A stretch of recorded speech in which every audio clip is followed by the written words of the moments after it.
Nafsuka in lam tushghilha bitaa, nafsi yako usipoishughulisha kwa kumtii Allah, shaghalatka bilmaasiya, yenyewe itakushughulisha maasi. Kwa nini? Allah anatuambia inna nafsa la ammaratun bisui illa ma rahima rabbuk. Nafsi kimaumbile ilivyo ni yenye kupenda kuamrisha ya ovyo ovyo, mabaya baya, ndivyo nafsi ilivyo. Angalia, unaposikia vishindo vya ngoma, unataka kujua nini, kuna nini, haraka sana. Lakini mambo ya mawaidha nini, Qur'ani inasoma mpaka ujilazimishe. Nafsi haiko kwamba ukisikia adhana ukimbilie, mpaka usukume. Lakini ukisikia ngoma unataka kujua kuna nini. Ndio hiyo, ndivyo ilivyo nafsi. Kwa hiyo mpaka uipe mazoezi, izoee kufanya mambo ya kheri. Na Allah kwa hikma zake akafanya ibada zinatofautiana ili tuweze kujipa mazoezi hayo, tuweze kuzikamata vizuri. Kullu bani adama khata'un, kila mtu mwanadamu yoyote ni mwenye kukosea. Wa khairul khata'ina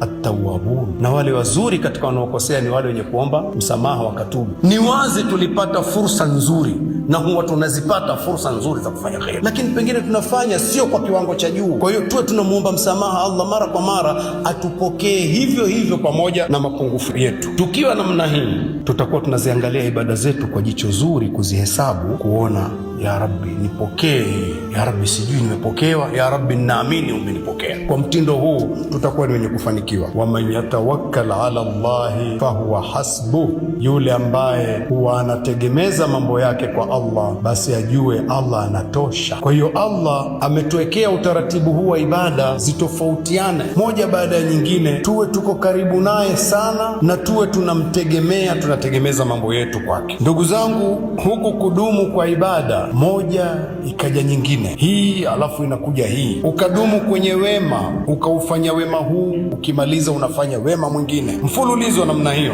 Jambo hili linatengeneza nafsi isiwe imeghafilika kwa Allah subhanahu wa ta'ala, kwa sababu maumbile ya mwanadamu huwa yanahitaji mazoezi. Kama vile unavyokuwa ukifanya mazoezi ya mwili unajengeka mpaka unajiona kitu chochote unaweza kufanya kwa yale mazoezi unayoyafanya, basi na nafsi vile vile katika kuendea kheri kunahitaji mazoezi ya daima, mpaka unaona zile kheri ni nyepesi kwako kufanyika na unakuwa umezizoea.